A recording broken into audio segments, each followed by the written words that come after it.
ఆంధ్ర తెలంగాణల మధ్య మధ్యవర్తిత్వం సాగి ఉండేటట్టయితే, మధ్యవర్తిత్వం సాగుతుంది అనుకున్నట్టయితే అసలు రాష్ట్ర విభజన జరిగేది కాదేమో.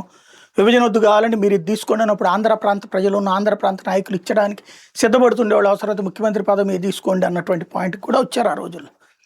అలాంటిది ఇప్పుడు మధ్యవర్తిత్వం కుదురుతుందా?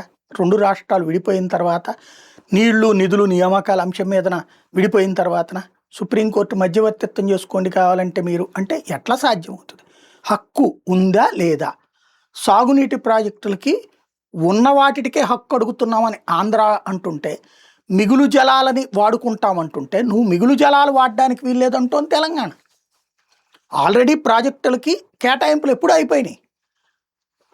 బచావత్ ట్రిబ్యునల్ అప్పుడే అయిపోయినాయి. ప్రాజెక్టు టు ప్రాజెక్ట్, అంతేగాని రాష్ట్రం టు రాష్ట్రం కాదు. ఏ ప్రాజెక్టుకి ఎంత కేటాయింపులు జరిగిపోయినాయి.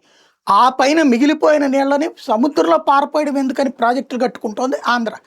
వాళ్ళు సముద్రంలో పారపోయొచ్చు కానీ ప్రాజెక్టు కట్టడానికి వీల్లేదంటోంది తెలంగాణ. పారబోసినా తప్పు లేదంటోంది. లేదా వాళ్ళు అక్కడ కట్టుకోవాలంటే ముందు మేము ఎక్కడ కట్టుకుంటాం, మేము ముందు తీసేసుకుంటాం, మాకు హక్కీమంటోంది. దాంట్లో మధ్యవర్తిత్వం ఎవరు చేస్తారు? మోడీ ప్రభుత్వం చేద్దాం అనుకుంది అనుకోండి, ఆంధ్ర ఓటు కావాలా, తెలంగాణ ఓటు కావాలా? ఎందుకంటే ఎవడు చేస్తే వాడు నాశనం అవుతాడు. కాంగ్రెస్ సర్వనాశనం అయింది. రాష్ట్రం ఇచ్చింది తెలంగాణ, ఆంధ్రప్రదేశ్లో సర్వనాశనం అయిపోయింది. రేపు పొద్దున కూడా ఎవడన్నా చేయగాల్చుకుంటాడట. కాబట్టి న్యాయం ఏంటో చెప్పాలి కానీ మధ్యవర్తిత్వ సలహాలు పక్కన పెట్టేయడం బెటర్.